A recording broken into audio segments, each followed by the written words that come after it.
Mis abuelos tenían un pacto de silencio que olía a humedad, a madera vieja y a tierra mojada.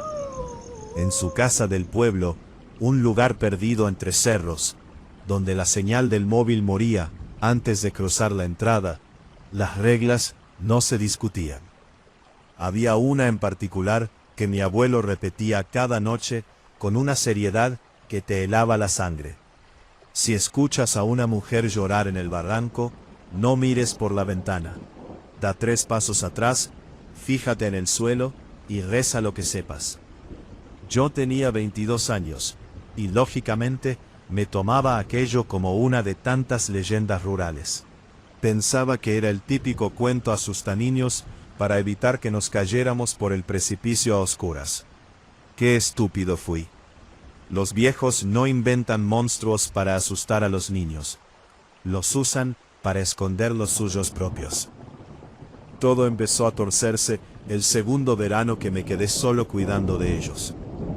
Mi abuela ya arrastraba los pies por el Alzheimer, y mi abuelo pasaba las horas sentado en el porche, limpiando una escopeta vieja que no tenía cartuchos.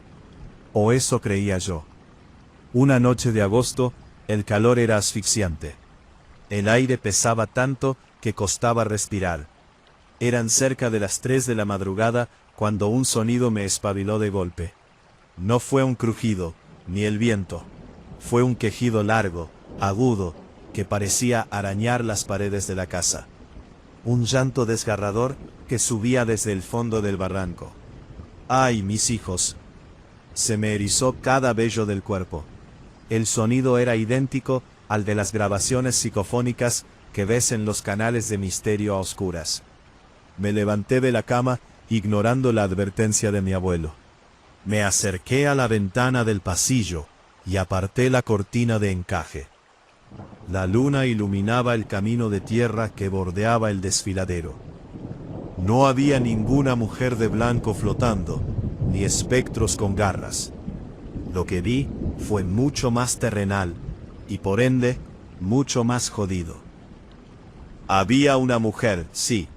Iba descalza, con un camisón mugriento, y el pelo enredado tapándole la cara. Caminaba de rodillas sobre las piedras afiladas, dejando un rastro oscuro y brillante bajo la luz lunar. Se golpeaba el pecho con una piedra lisa, mientras repetía ese lamento mecánico, roto, casi inhumano. Pero lo peor no fue ella. Lo peor fue ver a mi abuelo. Estaba de pie, a unos metros de la mujer, sujetando una vara de madera. No la miraba con terror. La miraba con una frialdad absoluta, casi con asco. Cuando la mujer intentó desviarse del camino y acercarse a la valla de la casa, mi abuelo levantó la vara y la golpeó con fuerza en la espalda. El crujido del impacto resonó en el silencio de la noche. La mujer emitió un chillido agudo, se encogió y volvió a arrastrarse hacia el barranco, reanudando su lamento lúgubre. Me quedé helado, conteniendo la respiración. Mi abuelo se dio la vuelta para regresar a la casa. Antes de entrar, levantó la vista directamente hacia mi ventana. Sus ojos, normalmente nublados por la edad, brillaron con una fijeza asesina. Bajé la cortina de golpe y me metí en la cama, temblando, fingiendo estar dormido, cuando escuché sus pasos pesados detenerse frente a mi puerta durante 5 eternos minutos. Al día siguiente, el ambiente en la casa era insoportable. Nadie habló del asunto durante el desayuno. Mi abuela babeaba un poco mientras miraba la televisión apagada, y mi abuelo masticaba su tostada en silencio. Yo no aguantaba más. El estómago se me hacía un nudo cada vez que recordaba el sonido de la vara impactando contra la carne de aquella mujer. Abuelo, dije, intentando que la voz no me temblara. Anoche escuché algo en el barranco. Vi a una mujer, y te vi a ti. El viejo dejó el cuchillo sobre la mesa. El golpe seco me hizo dar un respingo. Me miró fijamente, con las manos apoyadas en el mantel. Te dije que no miraras, chaval. Hay cosas en este pueblo que llevan existiendo desde antes que tu padre naciera. Esa mujer está maldita. Es la Llorona. Busca lo que perdió, y si se acerca demasiado a esta casa, nos llevará a todos con ella. Mi deber es mantenerla a raya. Es una carga que compartimos los hombres de esta familia. Su tono era casual, como el que te explica cómo cambiar una rueda pinchada. Pero había algo en su mirada que no encajaba. No había miedo místico en él. Había control. Decidí investigar por mi cuenta. Aproveché que mi abuelo bajó al pueblo a por medicinas, para registrar su despacho, una habitación que siempre permanecía cerrada con llave. Conseguí forzar la cerradura con un destornillador plano, con el corazón golpeándome las costillas. Si me pillaba, estaba muerto. El cuarto olía a papel podrido y a tabaco rancio. Empecé a revisar cajones. Encontré escrituras de terrenos, fotos antiguas en blanco y negro, y al fondo de un doble fondo en el armario, una caja de hojalata oxidada. Al abrirla, se me cayó el alma a los pies. No había amuletos, ni cruces, ni agua bendita. Había recortes de periódicos locales de los años 70. Los titulares hablaban de la misteriosa desaparición de una joven del pueblo vecino, una chica llamada Elena, que trabajaba como criada en la finca de mis abuelos. El último recorte incluía una foto de ella. A pesar del grano, de la impresión antigua, reconocí las facciones. Era la misma mujer que se arrastraba por el barro la noche anterior. Junto a los recortes había un diario manuscrito por mi abuela. Las páginas estaban llenas de una caligrafía temblorosa, desquiciada. Leí los pasajes clave y la verdad me golpeó como un puñetazo en el estómago. La gran mentira de mis abuelos no era una leyenda urbana para protegernos. Era un crimen sistemático. Mi abuelo había dejado embarazada a Elena hace 50 años.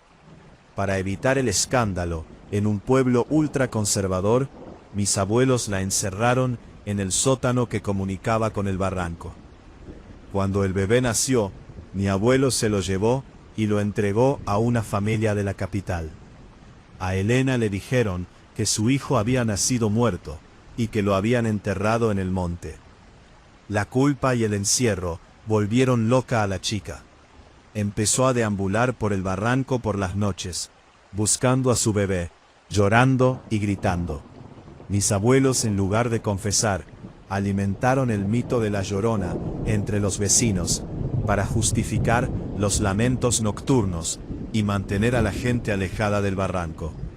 Llevaban 50 años drogándola, encadenándola durante el día en una cueva del desfiladero y soltándola por las noches para que mantuviera viva la leyenda, castigándola físicamente si intentaba escapar o pedir ayuda real.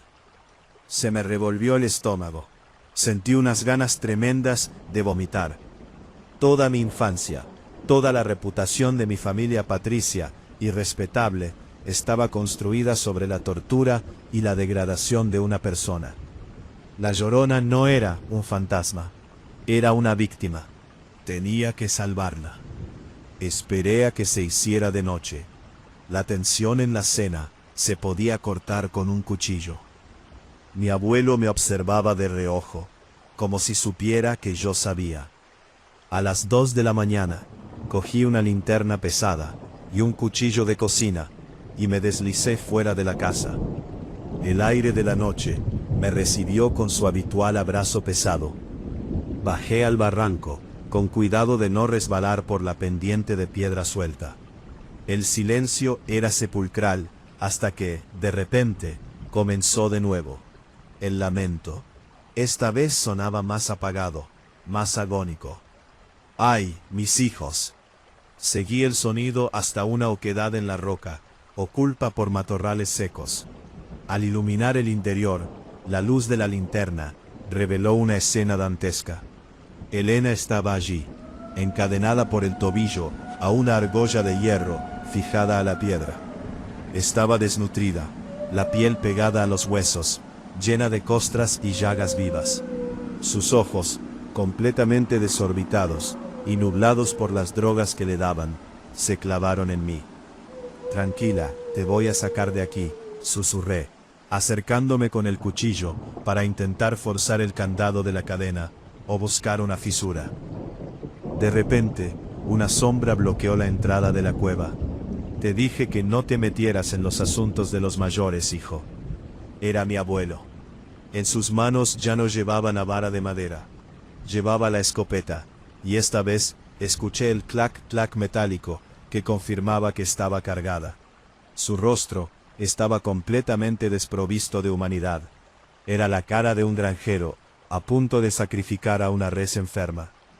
Esta mujer ya no es una persona, dijo con voz gélida. Si la sueltas, destruirás a tu familia. Tu padre, tu carrera, todo lo que tienes, es gracias al orden que mantengo aquí.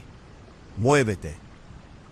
Estás enfermo, le grité, las lágrimas de rabia y miedo nublándome la vista. Es un ser humano, la habéis destruido. Es el precio del silencio, respondió él, apuntándome directamente al pecho. Y si tengo que pagar un precio más alto para proteger lo que construí, lo pagaré. Lo lamentaré, pero lo pagaré. El viejo se dispuso a apretar el gatillo. Cerré los ojos, esperando el impacto que acabaría con mi vida. Pero el disparo nunca llegó. En lugar de eso, se escuchó un crujido espantoso. Elena, impulsada por un brote de adrenalina salvaje o por el puro instinto de supervivencia, se había lanzado hacia adelante. El tirón de la cadena no la detuvo. La fuerza fue tal que su tobillo se fracturó con un sonido seco, rompiendo la articulación, pero permitiéndole deslizar el pie destrozado fuera del grillete ensangrentado. Antes de que mi abuelo pudiera reaccionar, ella se le echó encima.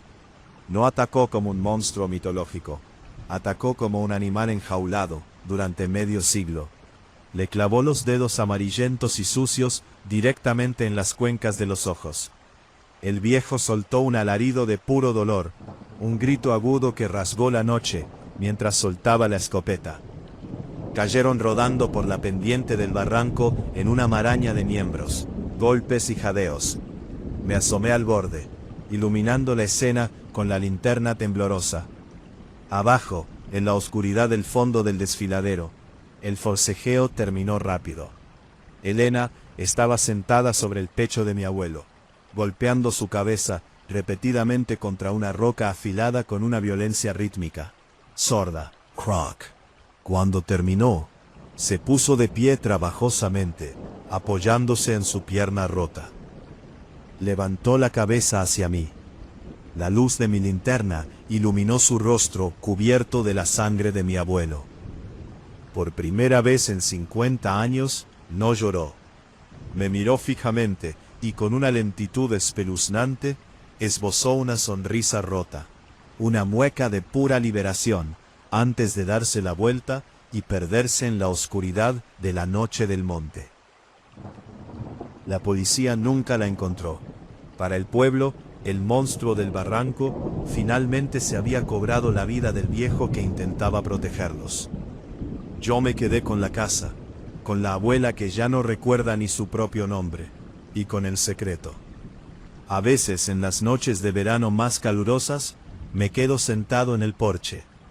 Ya no escucho el lamento de la llorona, pero de vez en cuando el viento arrastra un sonido diferente desde el fondo del barranco. Un sonido sutil, casual, que me hace mirar fijamente al suelo y congelarme.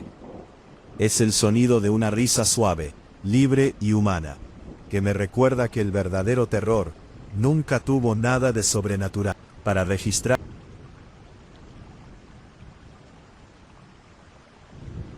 Relato número 2. Hay ofertas de empleo que huelen a desesperación desde el primer segundo. La que yo acepté en aquel foro turbio de internet decía textualmente: se busca conductor nocturno para transporte de residuos orgánicos especiales en zona rural. Carnet B. Sin preguntas. 1.200 euros a la semana en metálico. Cuando estás a 2 días de que el banco te eche de tu piso, y llevas un mes alimentándote a base de fideos instantáneos, las alarmas lógicas de tu cerebro se apagan. No te importa si estás transportando droga, órganos o armas. Solo quieres el dinero. Qué jodidamente equivocado estaba. El tipo que me contrató se hacía llamar Don Anselmo. Tenía la piel curtida, los dientes amarillos de fumar tabaco sin filtro, y unos ojos grises que no parpadeaban. El trabajo consistía en conducir una furgoneta blanca, una furgoneta destartalada, vieja y sin logotipos, por los caminos de tierra que bordean los canales de riego del Valle Negro. Tenía que recoger unos contenedores de plástico azul, herméticos y pesados, de 3 fincas distintas, entre las 2 y las 4 de la madrugada, y arrojarnos en una fosa común oculta en un desguace abandonado. Solo hay una regla de oro, chaval, me dijo Anselmo la primera noche, mientras me lanzaba las llaves con una sonrisa cínica. Si pasas cerca del canal grande y escuchas a una mujer sollozar, no frenes, no mires por el retrovisor, pisa el acelerador a fondo aunque revientes el motor. La gente de por aquí la llama la Llorona, y te aseguro que no quieres que te pida cuentas de lo que llevas ahí atrás. Yo me reí para mis adentros. Pensé que era la típica novatada para asustar al chico de ciudad, o una forma estúpida de darle misticismo a lo que evidentemente era un negocio ilegal de vertidos tóxicos o mataderos clandestinos. El sueldo era demasiado bueno como para dejarme asustar por fantasmas de pueblo. Las 3 primeras noches transcurrieron con una normalidad tensa. El camión apestaba. A pesar de que los contenedores azules estaban sellados con cinta aislante industrial, el habitáculo se inundaba de un hedor penetrante, una mezcla nauseabunda de cloro, azufre y algo dulce, empalagoso, como carne podrida cubierta de azúcar. En cada parada no había nadie esperándome. Solo encontraba los bidones junto a la entrada de los cobertizos. Los cargaba a pulso, sintiendo cómo el líquido del interior golpeaba las paredes de plástico con un sonido denso, pesado, e iniciaba la marcha. El esfuerzo físico era brutal, y las salpicaduras de aquel lodo químico en mis manos me dejaban la piel enrojecida y escocida durante horas. Pero el fajo de billetes que Anselmo me dejaba en la guantera cada mañana calmaba cualquier dolor. La 4ª noche, el verano se volvió denso. Una niebla baja y pastosa comenzó a subir desde los canales de riego, devorando los campos de maíz y reduciendo la visibilidad a apenas 3 metros. Conducir por esos caminos de tierra agrietada se volvió una tortura. La furgoneta traqueteaba, los amortiguadores crujían, y los faros amarillentos apenas lograban cortar la bruma. Eran las 3:15 de la madrugada, cuando recogí el último contenedor en la 3ª finca. Al levantarlo, noté algo raro. Este bidón no pesaba como los demás. Era más ligero, pero al moverlo, el contenido no fluía como un líquido soso. Algo sólido impactó contra el plástico. Un golpe seco. Toc. Luego otro. Parecía una extremidad. El pánico, ese que había mantenido congelado con la necesidad económica, empezó a abrirse paso en mi pecho. Me subí a la cabina con las manos temblando, empapado en un sudor frío que no se quitaba con el aire acondicionado estropeado. A mitad de camino hacia el desguace, justo en el tramo donde la carretera corre paralela al canal grande de cemento, el motor de la furgoneta empezó a fallar. Tosió 2 veces, dio un tirón violento y se apagó por completo. La inercia me dejó tirado en mitad de la oscuridad más absoluta, rodeado por paredes de maíz que susurraban con el viento. Intenté arrancar. El motor de arranque giraba, pero no enganchaba. «Vamos, joder, arranca», suplicaba, golpeando el volante con frustración. Entonces, el silencio de la noche fue brutalmente asesinado. Al principio fue un silbido, como el aire colándose por una rendija. pero rápidamente se transformó en un lamento desgarrador, un llanto agudo y sibilante que parecía emitido por una garganta seca, rota por los gritos. Era el sonido de un dolor tan puro y absoluto que te retorcía las tripas. El eco rebotaba en las paredes de cemento del canal. ¿Dónde están? ¡Ay, mis hijos! El corazón me dio un vuelco. Se me heló la sangre. Recordé las palabras de Anselmo, pero el motor seguía muerto. El llanto no venía de lejos. Se estaba acercando a una velocidad endiablada por el camino de tierra. Desesperado, agarré la linterna y cometí el error de alumbrar hacia el espejo retrovisor izquierdo. La niebla se abrió. No vi a un espectro flotante con un vestido victoriano impecable. La realidad del Valle Negro era mucho más sucia y brutal. Vi a una mujer esquelética, vestida con unos harapos mugrientos que alguna vez habían sido blancos, ahora cubiertos de costras de barro y sangre seca. Avanzaba a 4 patas, arrastrándose por el suelo con una agilidad antinatural, rompiéndose las uñas contra las piedras del camino. Tenía el rostro desfigurado por el dolor, los ojos totalmente en blanco y la boca abierta en una mueca imposible, de la que brotaba ese lamento ensordecedor. El pánico me cegó. Volví a girar la llave con todas mis fuerzas. El motor rugió y arrancó con un estruendo, justo cuando los dedos congelados de aquella criatura impactaron contra la chapa de la puerta trasera. Escuché cómo sus uñas arañaban el metal, un sonido chirriante que me taladró los oídos. Pisé el acelerador a fondo, las ruedas patinaron en la grava y salí de allí quemando llanta, dejando atrás el lamento que se apagaba en la niebla. Llegué al desguace temblando, con las lágrimas saltadas por la adrenalina. Frené en seco frente a la fosa.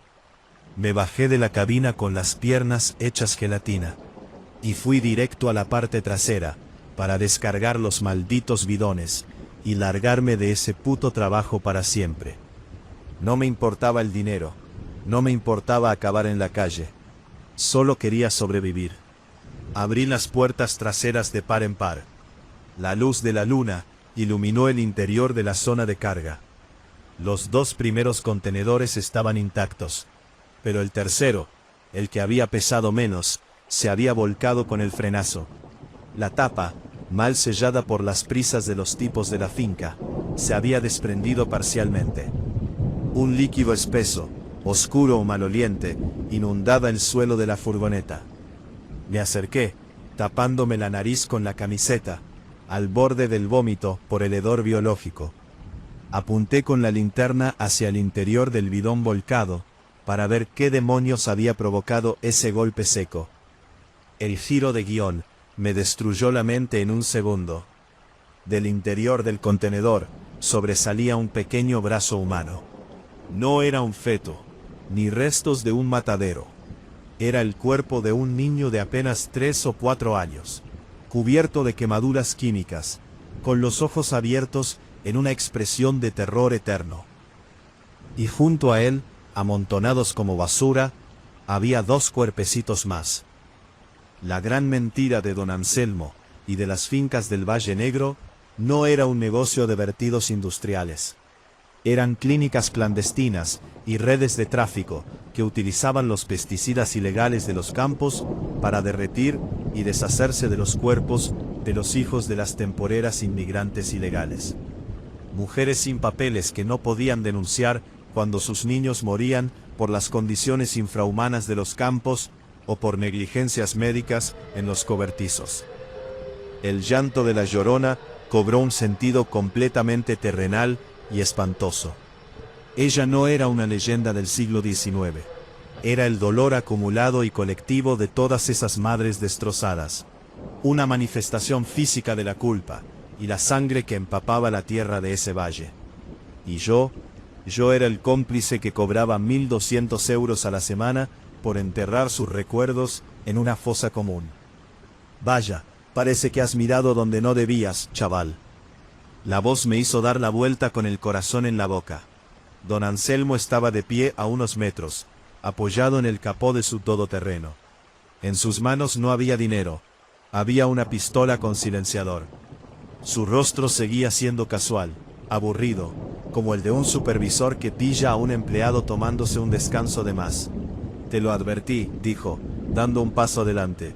En este negocio la curiosidad se paga cara. Los niños mueren, chaval.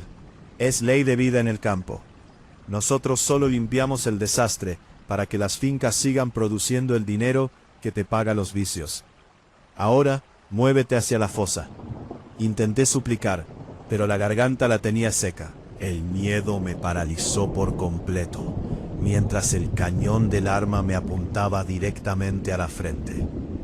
Anselmo levantó el brazo, listo para jalar el gatillo y lanzarme al agujero junto con los bidones. Pero el Valle Negro no iba a permitir otra mentira más. Un torbellino de niebla fría entró de golpe en el recinto del desguace. El aire se volvió tan gélido que nuestras respiraciones se transformaron en vaho. Antes de que Anselmo pudiera reaccionar, una figura alta, desgarbada y cubierta de barro, cayó literalmente desde el techo de uno de los coches aplastados, directamente sobre sus hombros. Era ella, la Llorona.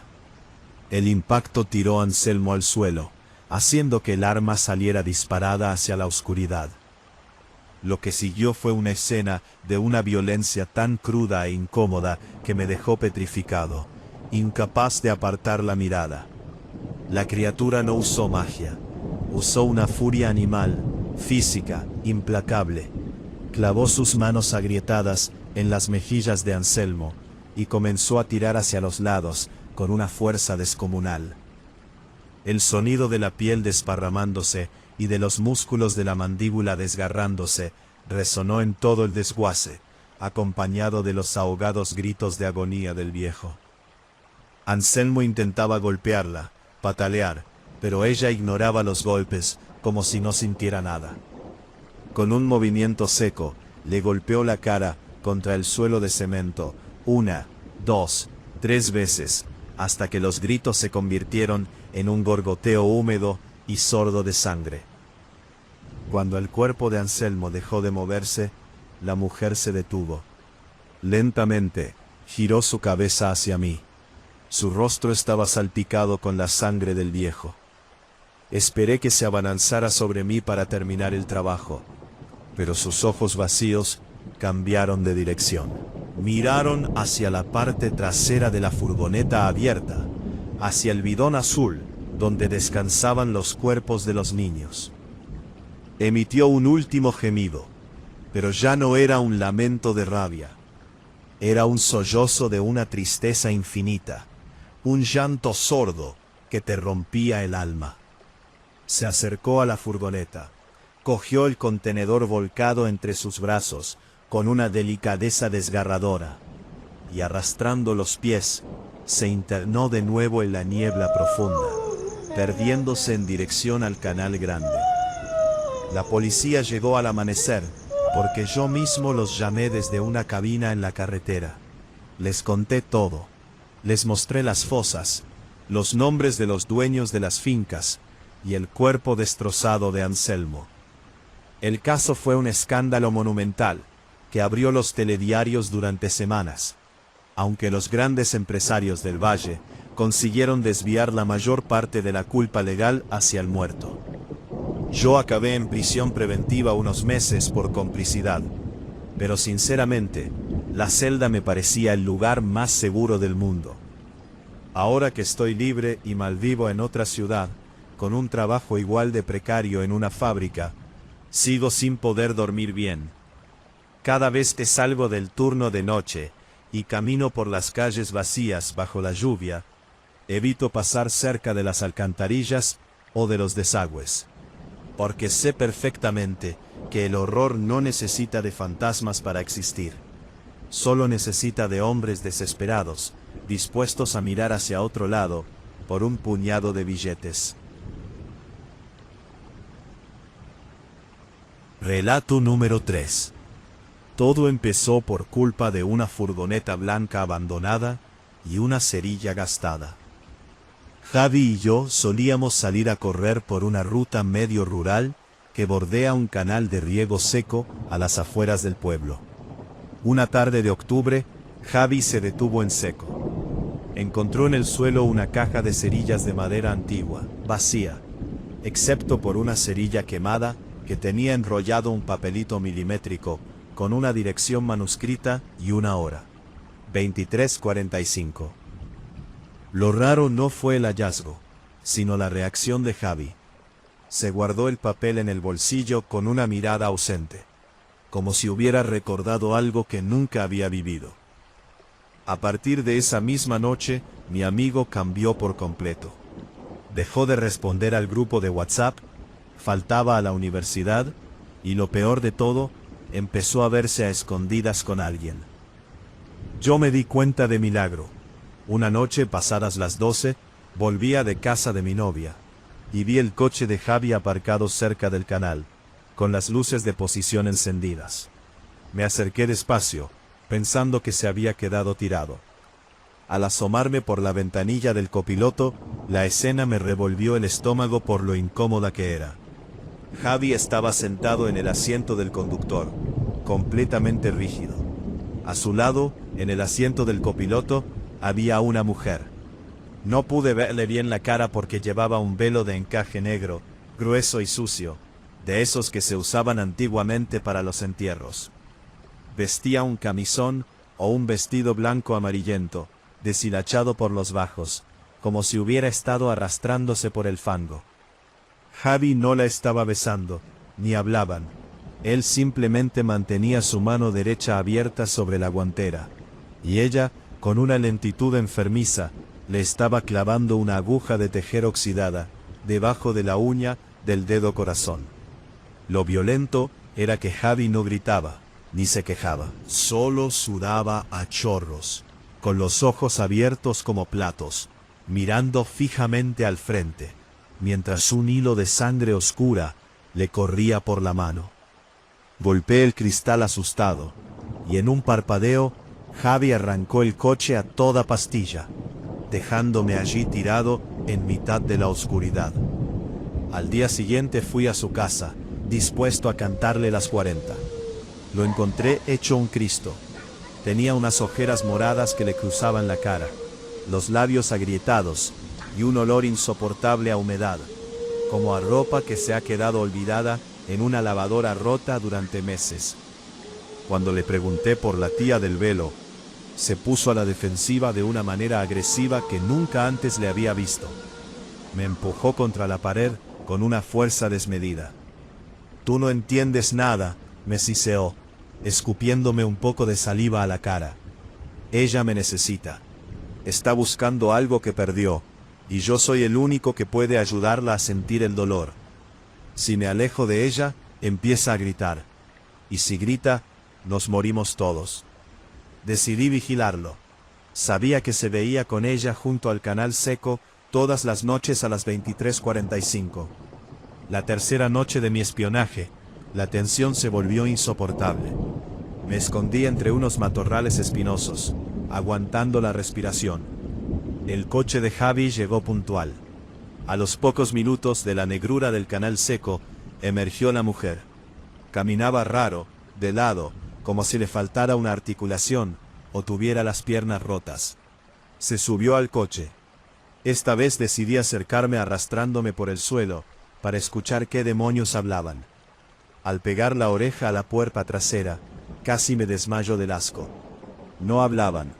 Solo se escuchaba un sonido húmedo, rítmico, como de carne masticada. La mujer le había desgarrado la manga de la camisa a Javi y le estaba mordiendo el antebrazo con una saña brutal, arrancándole pedazos de piel.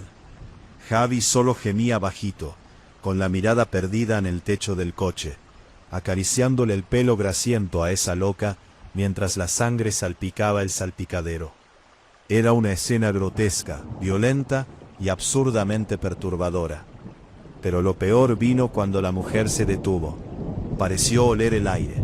Giró el cuello hacia atrás con un crujido seco, un sonido que sonó a madera rota. El velo se movió un poco, y por primera vez, la luz de la luna iluminó lo que había debajo.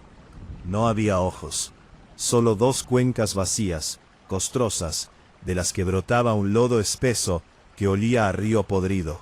Su boca se abrió, estirándose el doble de lo que una boca humana debería, enseñando unos dientes podridos y afilados. De su garganta no salió un grito de rabia, salió un sollozo, un lamento ensordecedor que me golpeó el pecho como una onda de choque, un llanto que arrastraba el eco de 1000 niños ahogándose en un río embravecido. ¡Ay, mi sangre! ¡Ay, mis hijos! El sonido de la llorona me reventó los tímpanos. Sentí que los oídos me sangraban. Caí de rodillas al suelo, gritando de dolor, rompiendo mi escondite. La mujer saltó del coche con una velocidad inhumana, flotando prácticamente sobre el suelo, y se abalancó sobre mí. Sus manos, frías como el hielo de un congelador, me agarraron del cuello, hundiéndome las uñas en la carne. El olor a muerte y a ciénaga me inundó los pulmones. Estaba listo para morir. Salió del coche, tambaleándose, sangrando por el brazo, y golpeó a la mujer con una llave inglesa que guardaba en el asiento. El golpe sonó hueco, como si hubiera pegado a un saco de ropa vieja. La mujer soltó un último alarido de pura frustración, que hizo vibrar las ventanas de las casas que estaban a 1 kilómetro de distancia. Se zambulló en el canal seco, y desapareció entre las sombras de la noche, como si se la hubiera tragado la tierra. Logré arrastrar a Javi hasta el coche, y conduje como un loco, directo al hospital de urgencias. Tenía el brazo destrozado, los dedos infectados, y estaba al borde de un shock hipovolémico por la pérdida de sangre. Mientras los médicos lo estabilizaban en el box de aislamiento, yo me quedé en la sala de espera, temblando, intentando procesar el giro de guión tan macabro que acababa de dar mi realidad. La Llorona era real, y mi amigo había sido seducido por ella, debido a ese maldito papel de la cerilla. Estaba convencido de que Javi era una víctima inocente de una maldición sobrenatural. 2 horas después, la policía llegó al hospital. Me llevaron a una habitación aparte para interrogarme. Yo, todavía asustado, les conté la verdad a medias, que nos había atacado una mujer desquiciada en el canal, omitiendo los detalles sobrenaturales, para que no me metieran en un manicomio. El inspector, un tipo maduro con cara de pocos amigos, me miró en silencio, suspiró y dejó una carpeta de plástico transparente sobre la mesa. Tu amigo Javi no es ninguna víctima, chaval, me dijo, abriendo la carpeta. Dentro había fotos médicas de Javi de hacía 3 años, tomadas en otra provincia. Tenía las mismas marcas de mordeduras, las mismas infecciones en las uñas. También había recortes de periódicos de varios pueblos de la región. Todos hablaban de lo mismo. Chicas jóvenes de 20 y tantos años que desaparecían por las noches cerca de zonas de agua, y cuyos cuerpos aparecían semanas después flotando, desangradas, con marcas de tortura sistemática, agujas clavadas y mordeduras humanas. Javi tiene un trastorno sádico y fetichista extremo, continuó el policía. Lleva años buscando a mujeres vulnerables, vagabundas o chicas con problemas mentales que viven cerca de los canales. Las secuestra, las viste con vestidos blancos que él mismo compra, les pone velos y las obliga a participar en sus juegos de rol violentos, donde les exige que actúen como la Llorona y le infrinjan dolor antes de que él las termine asesinando. La última chica se le escapó hace una semana. Lo que viste anoche no fue un fantasma atacando a tu amigo. Viste a una de sus víctimas supervivientes, que regresó a vengarse, usando los mismos métodos que él le aplicó. Se me cayó el alma a los pies, me quedé completamente mudo. Todo este tiempo yo había estado intentando salvar a mi mejor amigo de un monstruo mitológico, arriesgando mi propia vida, sin darme cuenta de que el verdadero monstruo cenaba conmigo los fines de semana y jugaba a la consola en mi salón. Javi usaba la leyenda de La Llorona como una retorcida fantasía para encubrir sus crímenes y justificar su locura. A Javi lo detuvieron esa misma mañana en la camilla del hospital. Actualmente está cumpliendo condena en un módulo psiquiátrico de máxima seguridad. Nunca volví a hablar con él, ni pienso hacerlo. Pero hay algo que todavía me quita el sueño. El mes pasado volví a pasar cerca del canal seco por el que solíamos correr. Me detuve un segundo a mirar el fondo del foso de hormigón. Y allí, tirada en el suelo, limpia y reluciente, había una caja de cerillas nueva. Al acercarme a mirar, vi que contenía una cerilla quemada con un papel diminuto enrollado. No me atreví a cogerlo. Pero desde el fondo del canal, donde no había absolutamente nadie, escuché un eco bajito, un sollozo húmedo que no sonaba a una mujer humana fingiendo. Sonaba a algo antiguo, eterno y hambriento. A veces, los monstruos de las leyendas son reales, y a veces se alían con los monstruos humanos para encontrar carne fresca. Relato número 4. El olor a anticongelante barato y a tapicería quemada es algo que se te queda grabado en el cerebro para siempre. Son las 03:12 de la madrugada y estoy metido en el asiento trasero de un coche abandonado, en mitad de un desguace ilegal de las afueras, vigilando la carretera comarcal a través de un cristal astillado. Tengo las manos entumecidas por el frío y un destornillador industrial metido en el bolsillo de la chaqueta. No estoy aquí por dinero, ni por un reto estúpido de internet. Estoy aquí porque llevo 14 meses planeando cómo destruir al hombre que me lo quitó todo. El tipo en cuestión se llama Marcos. Es el cacique local, un constructor corrupto con cara de no haber roto un plato y una cuenta bancaria en Suiza. La gente del pueblo le tiene miedo porque sabe que sus negocios se cierran con palizas en los callejones y amenazas a las familias. Hace poco más de un año, un camión de escombros de su empresa, conducido por un tipo borracho que resultó ser su cuñado, sacó de la carretera el coche donde viajaban mi esposa y mi hijo de 4 años. El camión se dio a la fuga. Marcos pagó a los peritos, sobornó al juez de paz, y el caso se archivó como un lamentable accidente por culpa de las inclemencias del tiempo. El conductor sigue libre, y Marcos sigue ganando millones. Pero la justicia oficial me importa una mierda. Yo buscaba una venganza cruel y lenta. Una que lo despojara de su cordura, antes de arrebatarle el aliento. El desarrollo de mi plan requería paciencia militar. No quería pegarle un tiro, eso habría sido demasiado rápido, un alivio inmediato.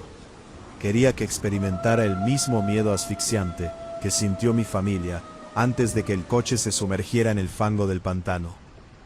Durante meses me dediqué a estudiar sus rutinas, sus fobias y la mitología de la zona. En este rincón del mapa, los viejos todavía hablan con la voz baja de La Llorona, una mujer que se ahogó en el Río Grande tras perder a sus crías y cuyo lamento presagia la muerte de los primogénitos.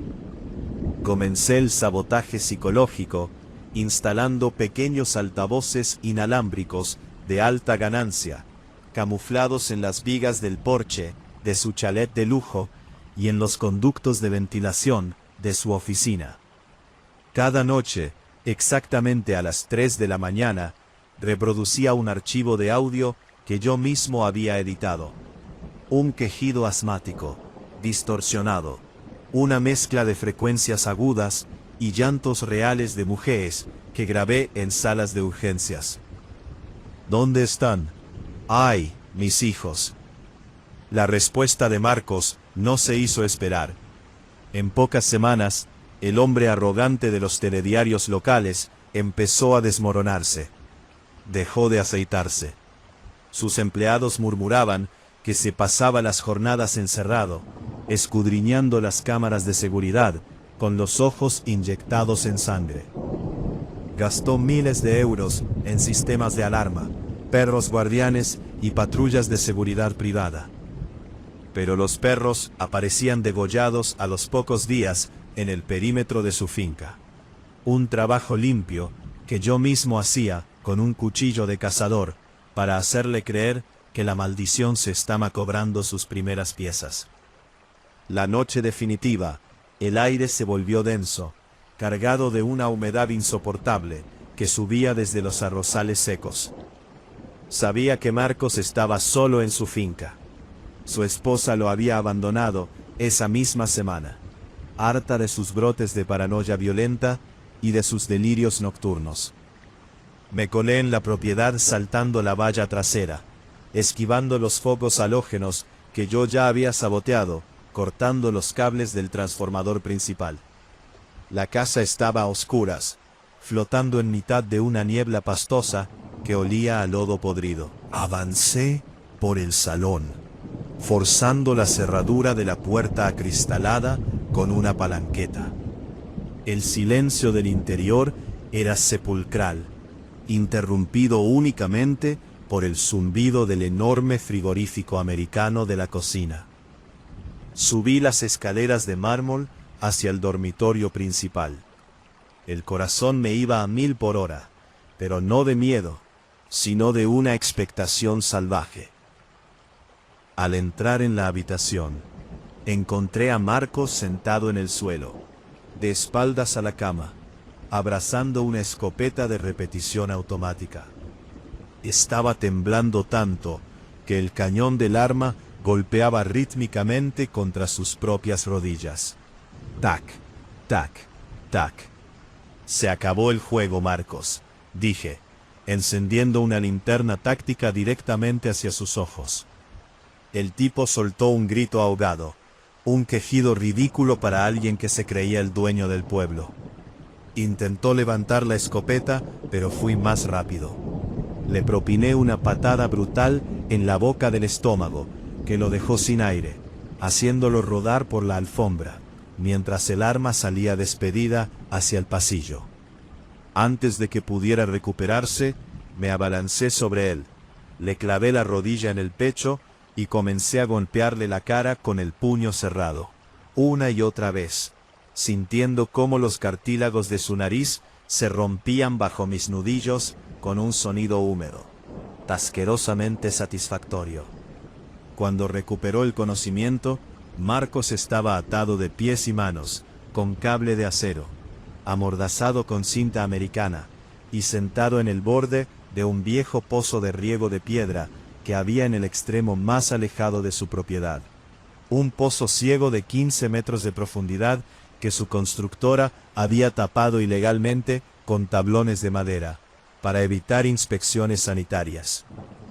Me senté frente a él en una caja de herramientas, encendiendo un cigarrillo con total tranquilidad. Su rostro era una masa amorfa de sangre, hinchazón y sudor. «Seguro que estás pensando que soy un monstruo, Marcos», le dije con un tono casual, expulsando el humo hacia su cara. «Pero tú pusiste el precio a la vida de mi hijo. 12.000 euros de soborno al perito judicial. Eso es lo que valía para ti. Ahora vas a pagar el resto de la deuda en este agujero». Le quité la cinta de la boca con un tirón seco que le arrancó parte de la piel del labio. Marcos escupió un coágulo de sangre y empezó a llorar. Un llanto patético, suplicando por su vida, ofreciéndome millones, fincas, cualquier cosa. «Te lo daré todo, joder», aullaba, arrastrando las palabras. «Puedo reabrir el caso, culparé a mi cuñado, irá a prisión, pero no me dejes aquí». Me levanté sin responderle. Agarré los tablones que cubrían la boca del pozo y comencé a retirarlos uno a uno, dejando ver la negrura absoluta del foso, de donde subía un vaho helado y un olor pestilente a azufre y agua estancada. Me dispuse a empujarlo hacia el fondo, para que muriera de inanición durante los próximos días, completando mi venganza lenta. Pero el giro de guión de esa noche no lo provoqué yo. Lo provocó la propia tierra. Desde el fondo del pozo, un sonido real comenzó a ascender. No era el audio de mis altavoces inalámbricos. No era una frecuencia digital manipulada. Era un sollozo húmedo, físico, colosal. Un llanto que no venía de una garganta humana, sino de las profundidades del acuífero contaminado del pueblo. Las piedras del brocal del pozo empezaron a vibrar, y una corriente de aire helado nos azotó la cara, apagando mi cigarrillo al instante. ¡Ay! ¡Mis hijos! 2. El eco era ensordecedor, distorsionado por las paredes de piedra. De la negrura del pozo emergió una mano, pero no una mano fantasmal que flotaba en el aire. Era una mano esquelética, real, cubierta de costras de barro negro y algas podridas, con unas uñas desprendidas que se clavaron con una fuerza brutal en el borde de cemento, rompiéndolo. La Llorona no era un mito que yo pudiera usar como juguete para mi venganza. Ella era el monstruo real que habitaba en las aguas residuales de la constructora de Marcos. El espíritu de una mujer que los obreros de su empresa habían emparedado vivo en los cimientos de la primera urbanización hacía 30 años, para no detener las obras tras un derrumbe ilegal. La criatura se asomó por el brocal. Tenía un camisón mugriento adherido a los huesos, el rostro completamente plano, desprovisto de ojos, solo con una boca desmesuradamente abierta, de la que emanaba un lodo negro y espeso, que caía al suelo con un sonido denso. Ploc, ploc. El pánico me paralizó por completo. Di 3 pasos hacia atrás, tropezando con los matorrales. Marcos, atrapado en sus ataduras de cable de acero, empezó a retorcerse en el suelo como un gusano, emitiendo unos chillidos agudos de puro terror, mientras intentaba alejarse del pozo. La criatura ignoró mi presencia. Sus cuencas vacías se fijaron directamente en el hombre que representaba el apellido de la familia que la había enterrado en vida. No hubo magia, no hubo maldiciones poéticas. Fue una agresión de una violencia física, incómoda y cruda. La mujer se abalancó sobre Marcos. Le clavó los dedos huesudos directamente en las heridas abiertas de su rostro, hundiéndolos en sus mejillas con un sonido desgarrador. ¡Chof! Marcos soltó un alarido de agonía que se cortó en seco cuando la criatura le metió la mano entera por la garganta, obligándolo a tragar el lodo podrido que brotaba de sus propias entrañas. El forcejeo fue espantoso. El cable de acero se tensaba contra la carne de Marcos, cortándole la circulación de las muñecas, mientras sus piernas pataleaban espasmódicamente contra el suelo de grava. Con una fuerza inhumana, la Llorona levantó el cuerpo inerte de Marcos por encima de su cabeza. Lo miró por última vez, y con un movimiento seco, se dejó caer hacia atrás, arrastrando al constructor con ella hacia el fondo del pozo ciego. El impacto abajo sonó lejano, un golpe sordo, acompañado del crujido inconfundible de múltiples huesos rompiéndose al chocar contra el fondo de piedra. Luego, el silencio regresó a la finca, denso y absoluto.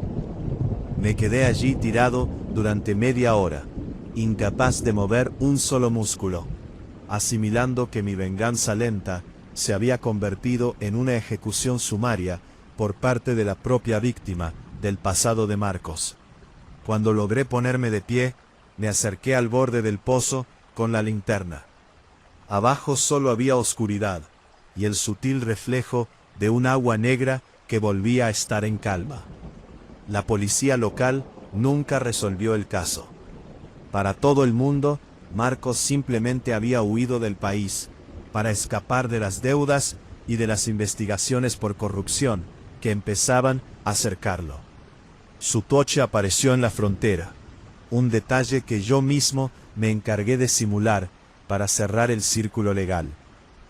Yo me quedé con la satisfacción de saber que el culpable ya no camina libre. Pero no hay paz en la venganza.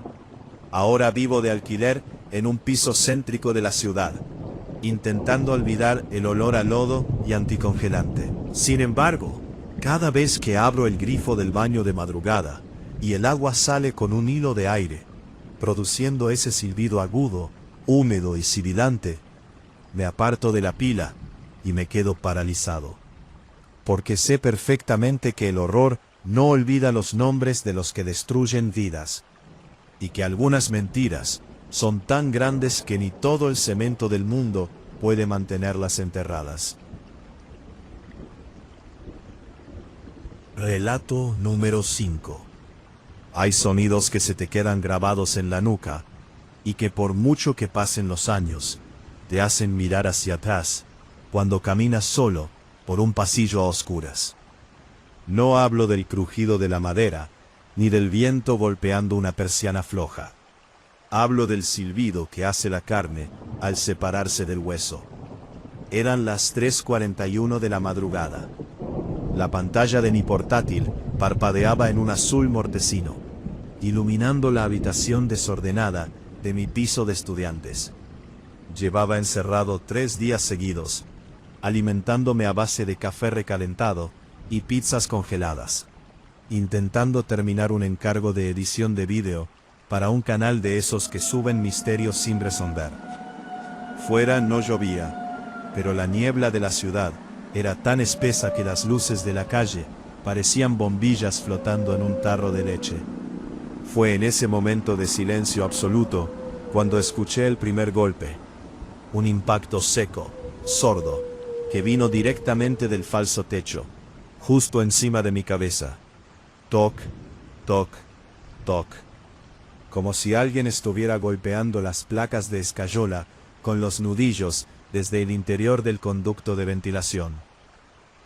El desarrollo de esa noche se convirtió en una trampa de tensión claustrofóbica.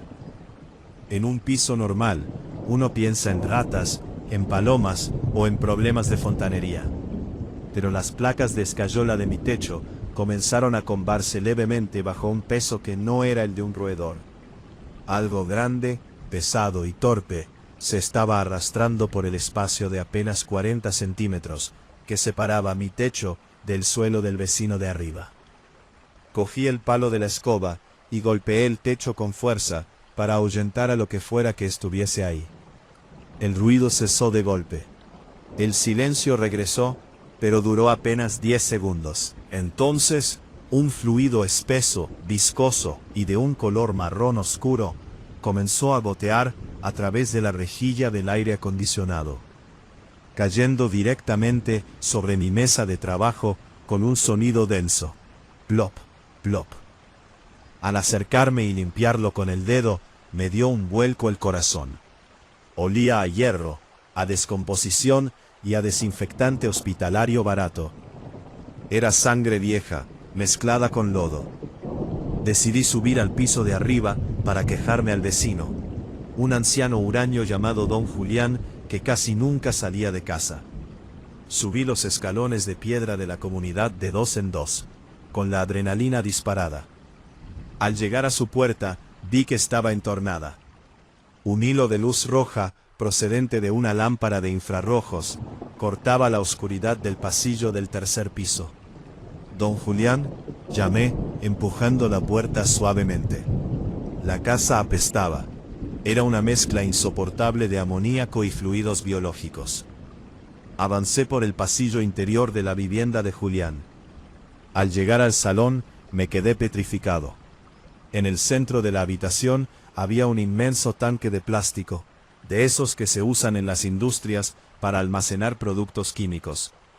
El tanque estaba conectado mediante tuberías caseras y bombas de acuario directamente al suelo, perforando el forjado que daba a mi techo. El motor de la bomba zumbaba con un tableteo constante. Clac, clac, clac. pero lo verdaderamente incómodo y violento fue ver a don Julián. Estaba sentado en una silla de ruedas, de espaldas a mí. Al acercarme, me di cuenta de que no se movía porque estaba muerto. Alguien le había abierto el cuello de oreja a oreja con una precisión quirúrgica brutal, y sus manos huesudas estaban atadas al reposabrazos con bridas de plástico. Frente a su cadáver, una pantalla de televisión reproducía en bucle un vídeo doméstico antiguo, de los años 90, donde se veía un grupo de hombres con trajes médicos desechables operando a mujeres en un sótano clandestino.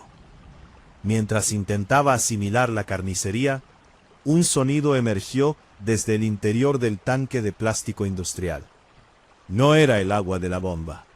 Era un gemido agudo, sibilante, un llanto de mujer roto por la agonía y la falta de aire que vibraba a través de las paredes de polietileno del contenedor. ¿Dónde están? ¡Ay, mis hijos! Se me heló la sangre. El lamento de la Llorona. En el barrio se rumoreaba que la zona había sido construida sobre las fosas comunes de una antigua maternidad clandestina que operaba durante la posguerra.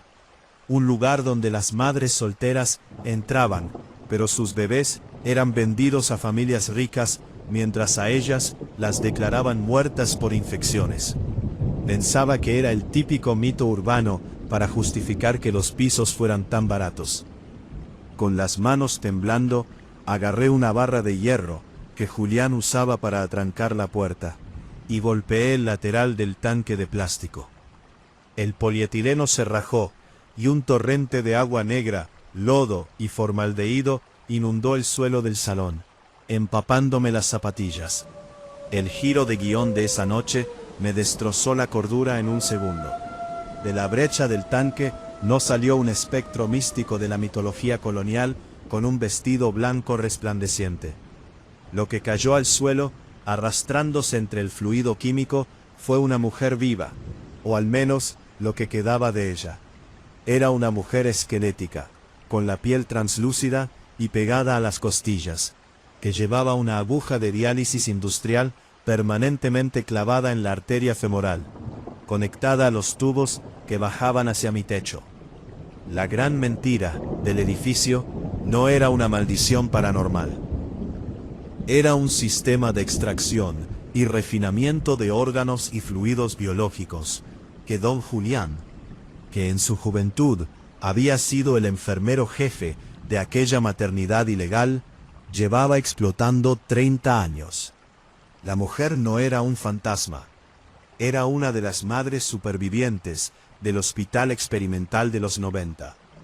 El viejo la había mantenido sumergida en una solución de nutrientes y sedantes dentro del tanque, induciéndole paros cardíacos sutiles y crisis de pánico mediante descargas eléctricas para extraerle el plasma hiperoxigenado, que luego vendía a clínicas estéticas clandestinas de la capital.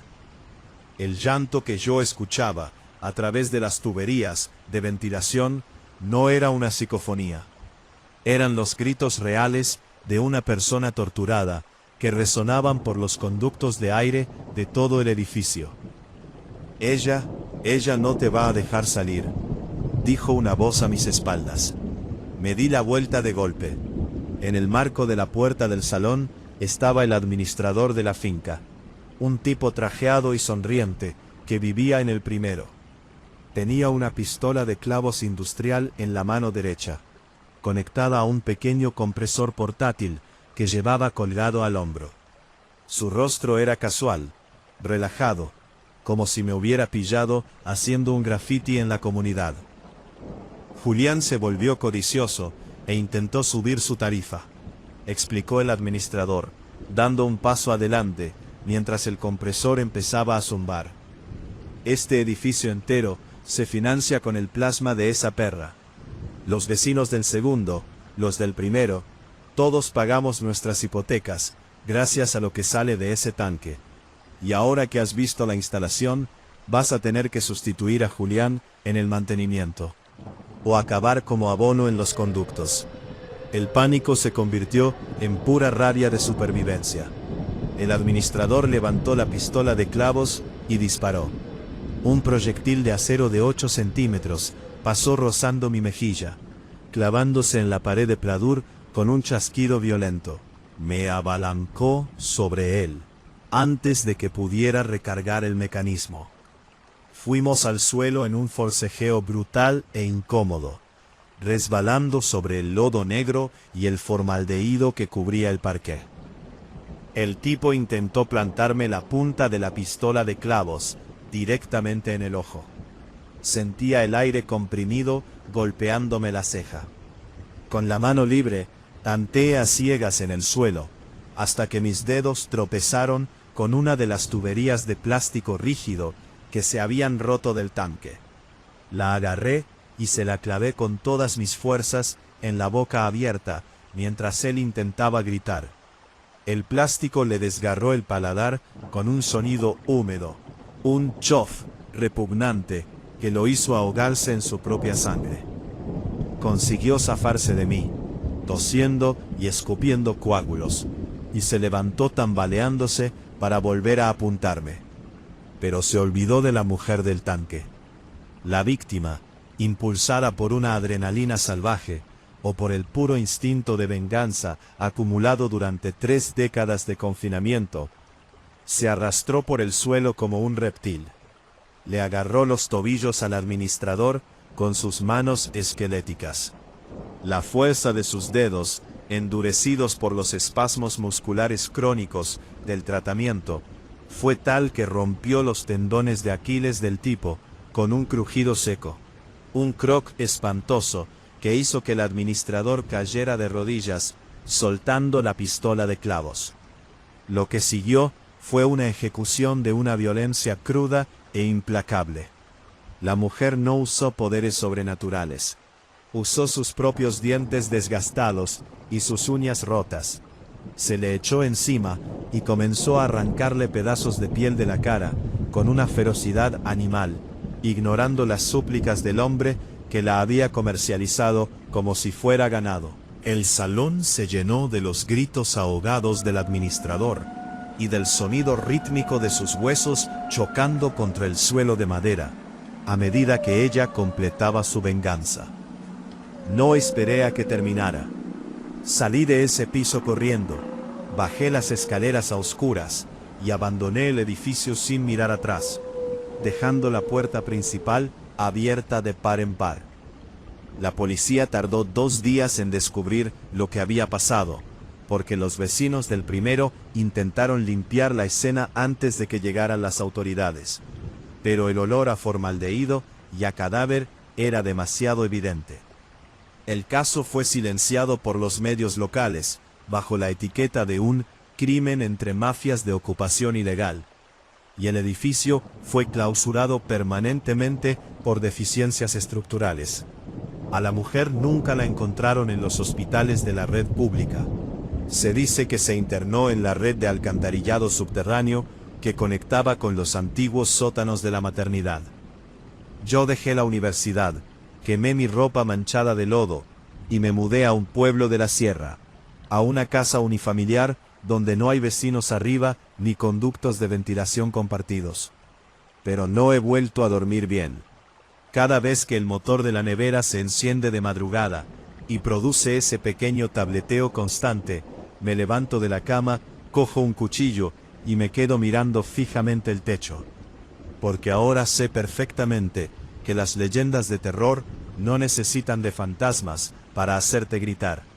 Solo necesitan de hombres normales con corbata, un edificio silencioso y una mentira lo suficientemente rentable como para mantener a un ser humano encadenado en la oscuridad.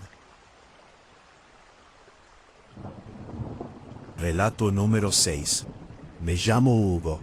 Yo no soy un asesino, o al menos no me consideraba uno hasta hace 3 días. Trabajo como limpiador traumático para una empresa fantasma de la que nadie habla.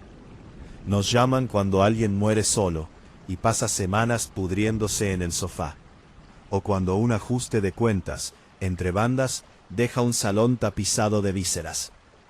Nos pagan en efectivo, no hacemos preguntas, y dejamos las paredes como si allí nunca hubiera pasado nada. Pero el misterio de esta historia empezó el jueves por la noche, cuando recibí un mensaje de texto en un teléfono prepago que solo tenía 3 contactos. El mensaje era corto: Polígono Industrial El Saladar, nave 14, limpieza total, tarifa triple, trae plástico grueso. Al llegar, la atmósfera me revolvió el estómago. No había luces en el polígono, solo la luna reflejándose en los charcos de agua estancada que apestaban a aceite de motor y óxido.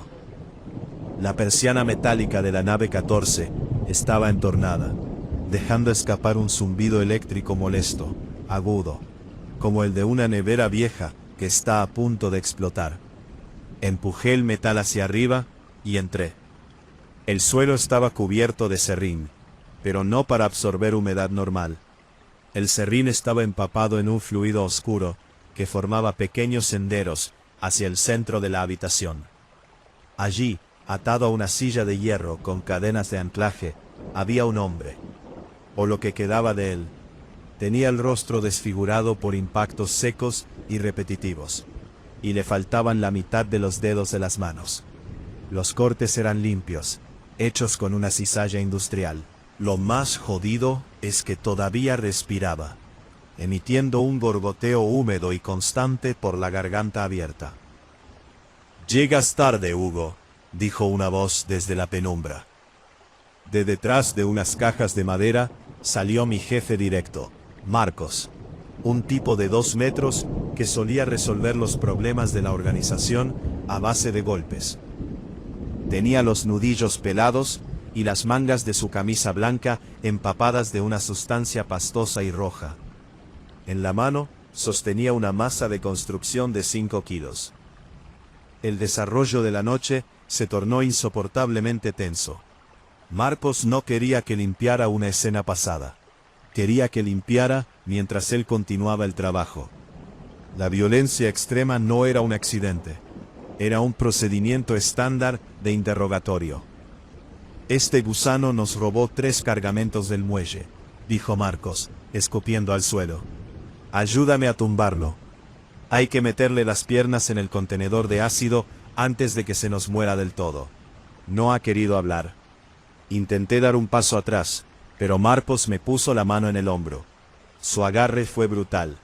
Sentí como sus dedos se hundían en mis clavículas, aplastando el músculo contra el hueso con una fuerza que me hizo soltar un gemido de dolor incómodo.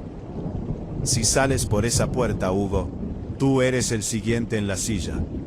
Así que coge el cubo y empieza a fregar la primera capa de plasma mientras termino con él».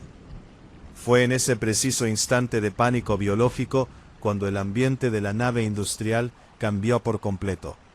La temperatura cayó en picado, tanto que mi respiración empezó a formar densas nubes blancas en el aire. El olor a hierro y orina del secuestrado desapareció, sustituido de golpe por un hedor insoportable a lodo podrido, a vegetación podrida y a agua de río estancada. Y entonces, cruzando el zumbido eléctrico, comenzó el sonido. Un llanto. Pero no era el llanto de dolor del hombre encadenado. Era un lamento desgarrador, agudo, que parecía rasgar el metal de las paredes. Un gemido cargado de una agonía y una furia tan puras que me hizo vibrar los dientes. ¡Ay, mis hijos! Marcos se detuvo con la masa en alto. Miró hacia el fondo de la nave, donde las sombras parecían cobrar vida propia, espesándose como si fueran chapapote líquido. «¿Qué coño es eso? ¿Una broma de la banda rival?», bramó Marcos, levantando la masa con rabia. De la oscuridad del fondo, deslizándose por el suelo cubierto de serrín y sangre, apareció una silueta. Vestía un camisón blanco que arrastraba jirones de algas secas y costras de barro negro. Era la Llorona. No tenía ojos. De sus cuencas vacías y profundas brotaba un flujo constante de agua turbia que le corría por las mejillas, limpiando los restos de fango de su rostro esquelético. Su boca estaba desencajada en un ángulo antinatural, revelando unas encías oscuras y secas. La entidad emitió otro alarido que hizo estallar los tubos fluorescentes del techo en una lluvia de cristales rotos. La nave quedó sumida en una penumbra grisácea, iluminada solo por los faros de la furgoneta de limpieza que dejé encendida afuera. Esperé el giro de guión predecible. Pensé que el espectro, fiel a su leyenda, atacaría al hombre indefenso de la silla para cobrarse la vida de un inocente herido, o que me atacaría a mí por estar rodeado de muerte. Pensé que los monstruos sobrenaturales siempre se ceban con el eslabón más débil de la cadena. Pero lo que pasó a continuación me demostró que el verdadero horror no entiende de mitos. La Llorona ignoró por completo al torturado. Se lanzó directamente contra Marcos, con una velocidad espantosa, sobrehumana. No flotaba, se movía con impactos secos y violentos, como un insecto gigante rompiendo el aire.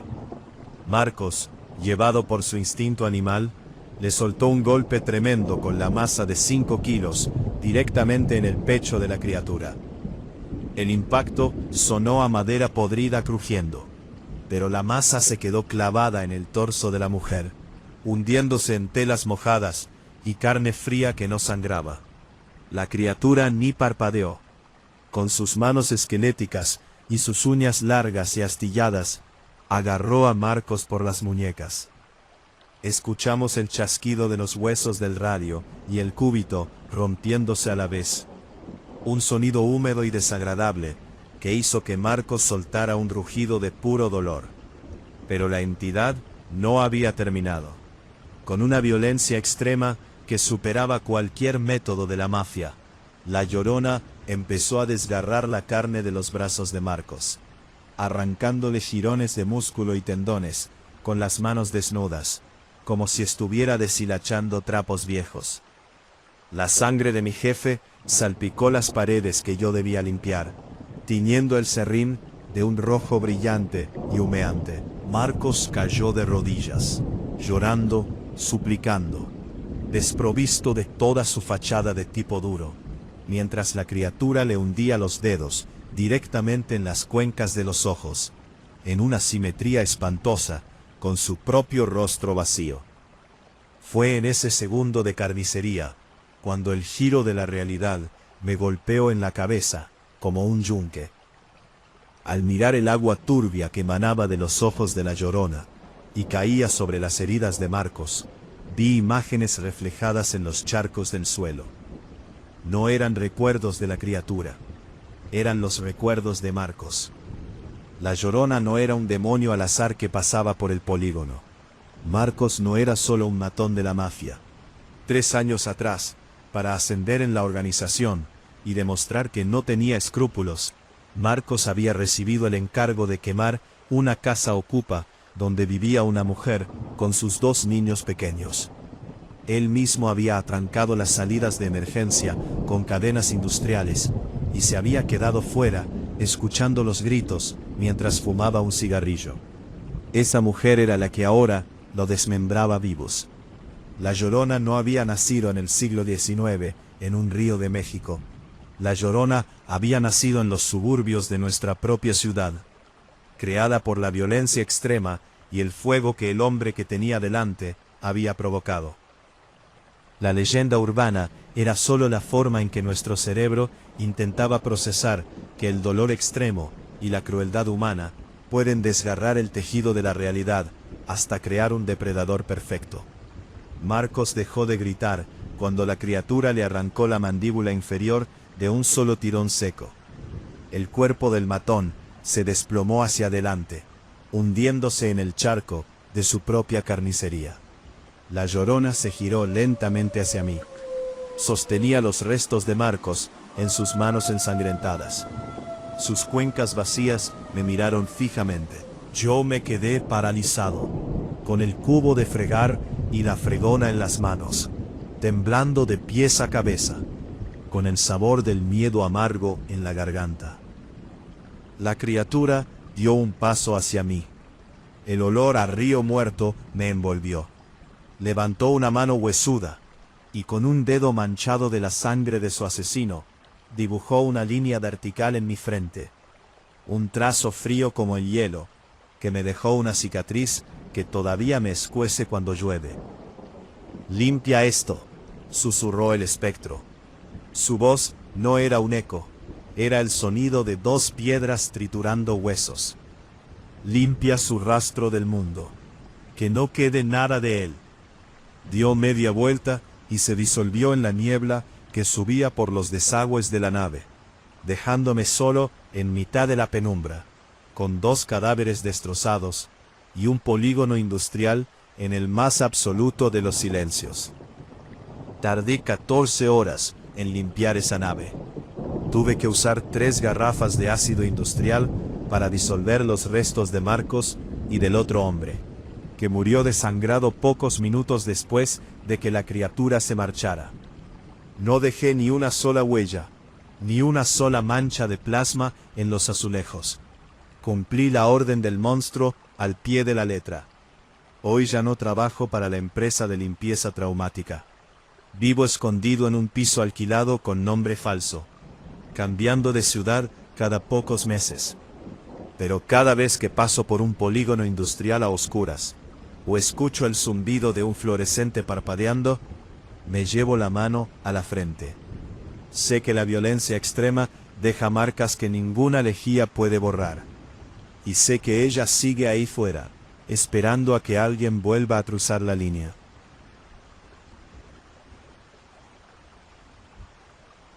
Relato número 7. A veces el peligro no te avisa con música de tensión ni con una sombra larga en la pared. A veces el peligro se presenta en tu vida con el sonido de un teléfono vibrando sobre la mesa de noche a las 4 de la madrugada, mostrando un número desconocido de 14 dígitos que parece un código de error de un satélite militar. Me llamo Hugo.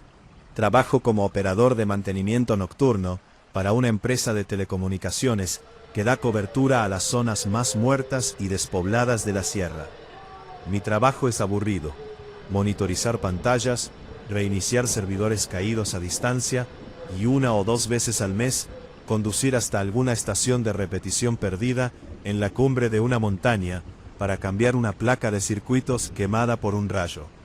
Es un trabajo solitario, ideal para alguien a quien no le gusta la gente. Pero aquella noche de octubre, la pantalla de mi terminal se volvió loca. 3 torres de telefonía situadas en el valle del río Seco cayeron en cadena en menos de 10 minutos. Lo raro no fue la avería, sino el registro de datos previo al apagón. Las 3 antenas habían registrado una sobrecarga brutal de frecuencias de audio de baja frecuencia. Sonido. Un sonido tan potente que había derretido los moduladores físicos de las torres.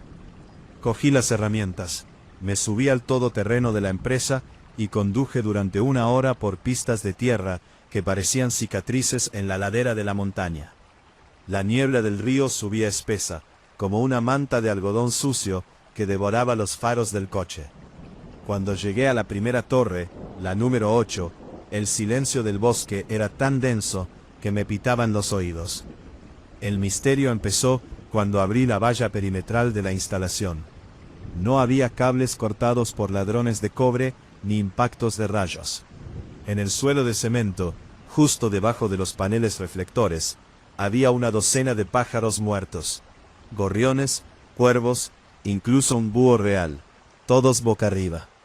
Lo jodido, lo que me hizo dar un paso atrás, fue que a todos les habían estallado los globos oculares. Tenían las órbitas vacías, quemadas por una presión interna que les había hecho sangrar por el pico. ¿Qué cojones ha pasado aquí?, murmuré, sintiendo la primera punzada de frío en la nuca. Entré en la caseta de control de la torre. El aire olía a plástico quemado y a algo más, un hedor a cieno, a vegetación podrida en el fondo de un pantano que no tenía ningún sentido en mitad de un pinar seco. Saqué la linterna y enfoqué el rack de servidores. Las placas de silicio estaban dobladas. chorreando un plástico negro y viscoso, como si hubieran sido metidas en un horno industrial. El desarrollo de la noche se complicó cuando escuché un carraspeo a mi espalda. Me giré de golpe, golpeándome el codo contra el borde metálico del jack. El dolor fue agudo, incómodo. En la puerta de la caseta, apoyado contra el marco, había un hombre mayor. Vestía un uniforme de guarda forestal de los años 80, descolorido, roído por las polillas y manchado de una grasa oscura. Tenía las manos metidas en los bolsillos y me miraba con unos ojos turbios, cansados, casi amarillos. «No deberías haber venido hoy, muchacho», dijo el viejo. Su voz sonaba áspera, como si arrastrara grava por la garganta. Cuando las torres se quejan, es porque ella está buscando el canal adecuado. «¿Quién es usted? Esta es una propiedad privada, no puede estar aquí», le respondí, intentando mantener la voz firme, mientras mi mano buscaba discretamente la pesada llave inglesa de 3 kilos en mi cinturón de herramientas. «Me llamo Tomás. Fui el guarda de este sector hasta que el río se llevó mi casa y a mi familia». El viejo dio un paso hacia el interior de la caseta. Caminaba cojeando de una forma extraña, rígida, y noté que de la pernera de su pantalón goteaba un agua marrón que encharcaba el suelo limpio de la instalación. «Llevo 20 años intentando sintonizarla. Las antenas que pusisteis aquí arriba actúan como un megáfono para su dolor. Ella no quiereis vuestros datos, Hugo. Quiereis vuestras gargantas». El tono del viejo se volvió amenazante en un segundo. Sacó las manos de los bolsillos y vi que no tenía uñas. Sus dedos terminaban en carne viva, cicatrizada, como si hubiera estado cavando en la roca con las manos desnudas durante décadas. Se abalanzó sobre mí con una agilidad que no encajaba con su aspecto. Forcejeamos en el espacio reducido de la caseta. Tomás me agarró del cuello con una fuerza descomunal, inhumana. Sentí cómo sus dedos se hundían en mi tráquea, cortándome el aire al instante. El dolor fue brutal, me hizo ver destellos flotando en la oscuridad de mis ojos. Viendo que me asfixiaba, levanté la llave inglesa a ciegas y se la estampé contra el lateral de la rodilla. El sonido fue un crujido seco, el hueso rompiéndose de forma limpia. El viejo soltó un quejido sordo, violento, y cayó de lado, pero no sangró sangre roja. De su rodilla rota, brotó un lodo espeso y negro que apestaba a azufre y agua estancada. El tipo no era un humano normal, pero tampoco era un fantasma etéreo. Era algo físico, un cuerpo podrido, mantenido en pie por una obsesión enferma. Me deslicé hacia la salida, jadeando, buscando el aire que mis pulmones suplicaban. Salí al recinto de la antena, pero al mirar hacia el valle, el horror terminó de materializarse. El llanto comenzó a salir de los propios altavoces de diagnóstico de la torre, distorsionado por la estática de los circuitos quemados. Un lamento desgarrador, agudo, que parecía vibrar directamente en el interior de mi cráneo. ¡Ay, mis hijos! La Llorona, la leyenda que los camioneros de la ruta nocturna contaban en las estaciones de servicio para pasar el rato. Decían que si escuchabas su llanto por la radio del coche, tenías que estrellarte contra el quitamiedos antes de que ella se sentara en el asiento del copiloto. Entre la niebla del pinar, una silueta envuelta en un camisón blanco deshilachado y empapado de barro, avanzaba hacia la verja. No tenía ojos. Sus órbitas eran 2 pozos negros de los que emanaba un agua constante que le borraba las facciones del rostro. Su boca estaba abierta de oreja a oreja, inmóvil, emitiendo ese grito que hacía que los cristales del todoterreno empezaran a agrietarse uno a uno por la resonancia. Miré al viejo Tomás, que salía de la caseta arrastrando su pierna rota, riéndose con una demencia senil espantosa, mientras el lodo negro le manchaba los pantalones. «Ya está aquí», aullaba el viejo, extendiendo los brazos hacia la aparición. «Le he traído el cebo. Llevo 20 años limpiando las líneas para que escuches mi llamada. Tómalo a él y devuélveme a mis niños. Esperé el giro de guión obvio. Pensé que el viejo era un loco que me estaba sacrificando a un demonio de la montaña para recuperar a sus hijos ahogados en el río hace décadas. Pensé que la criatura se abalanzaría sobre mí porque yo era el intruso en su territorio. Pero el giro de esa noche fue mucho más oscuro y corporativo. La Llorona cruzó la verja de hierro, destrozando los postes como si fueran cerillas. Se detuvo justo enfrente del viejo Tomás. Sus cuencas vacías parecieron escudriñar el rostro del anciano. El llanto cesó por un segundo, sustituido por un zumbido de estática electrónica brutal que me hizo sangrar por los oídos. La criatura alargó sus manos frías y agarró al viejo por la cabeza.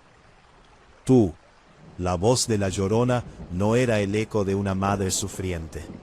Era una amalgama de cientos de voces digitales, de grabaciones de llamadas de emergencia cruzadas. Un sonido sintetizado y horrible. Tú firmaste la orden de desvío del cauce. En ese instante de parálisis, al mirar las pantallas de diagnóstico que parpadeaban dentro de la caseta, entendí la retorcida realidad. El viejo Tomás no era una víctima del pasado. 20 años atrás, Tomás había sido el ingeniero jefe de la presa hidroeléctrica del Valle. Para salvar las turbinas de la empresa de una crecida y evitar pérdidas millonarias, Tomás había firmado una orden secreta para desviar el exceso de agua hacia un canal secundario, inundando de forma ilegal un campamento nocturno de familias humildes que vivían a la orilla del río. Una de esas madres fue la que se ahogó intentando salvar a sus hijos en mitad de la noche oscura. La empresa de telecomunicaciones para la que yo trabajaba era una filial de la misma corporación eléctrica que compró los terrenos del valle para tapar el crimen. Las torres de telefonía no estaban allí para dar cobertura. Las habían instalado para emitir una frecuencia ultrasónica constante, destinada a mantener a la entidad dispersa, bloqueando su manifestación física mediante ondas de radio. El viejo Tomás se había arrepentido tras jubilarse y llevaba meses saboteando las antenas desde dentro. No para salvarse, sino porque creía erróneamente que la criatura lo perdonaría si le entregaba a un empleado de la corporación como yo. Pero los monstruos creados por la codicia humana no entienden de disculpas. La Llorona levantó al viejo en vilo. Con una violencia física extrema, le hundió los dedos esqueléticos directamente en los oídos, atravesándole el tímpano hasta llegar al cerebro. El viejo Tomás soltó un grito sordo. Sus ojos amarillos se pusieron en blanco, y su cuerpo empezó a secarse a una velocidad espantosa, como si la criatura le estuviera absorbiendo toda la humedad del cuerpo, convirtiéndolo en una momia de polvo y ropa vieja en menos de 10 segundos. El cadáver momificado cayó al suelo de cemento, rompiéndose en varios pedazos secos al impactar. La criatura se giró hacia mí. El olor a lodo y a muerte industrial me inundó los pulmones. Me quedé pegado a la verja, con la llave inglesa temblando en mi mano ensangrentada. La Llorona dio un paso hacia mí, pero en ese momento el servidor de respaldo de la caseta se reinició automáticamente. Un pitido agudo, de alta frecuencia, saltó desde los bafles del techo. El espectro soltó un último alarido de dolor digital. Su silueta se distorsionó como una mala señal de televisión, y se desvaneció en el aire de la noche, dejando tras de sí un charco de agua estancada que oxidó instantáneamente los cimientos de hierro de la torre. Me subí al todoterreno como pude, con las piernas flojas y el corazón a punto de salirse del pecho. Conduje montaña abajo, rompiendo la amortiguación del coche contra las piedras, sin mirar el espejo retrovisor ni una sola vez. Al día siguiente, Presenté mi dimisión en la oficina central. No me hicieron preguntas. De hecho, me pagaron una indemnización sospechosamente alta y me hicieron firmar un contrato de confidencialidad de 10 páginas, con penalizaciones de cárcel si hablaba de los registros de frecuencia de la zona del Río Seco. Hoy en día ya no trabajo con tecnología. Vivo en un pueblo de interior, donde la gente todavía usa televisión de antena de cuernos, y nadie tiene cobertura en el móvil. Pero a veces, cuando hay tormenta de verano, y la radio del vecino empieza a pillar interferencias y estática, me tapo los oídos con las manos.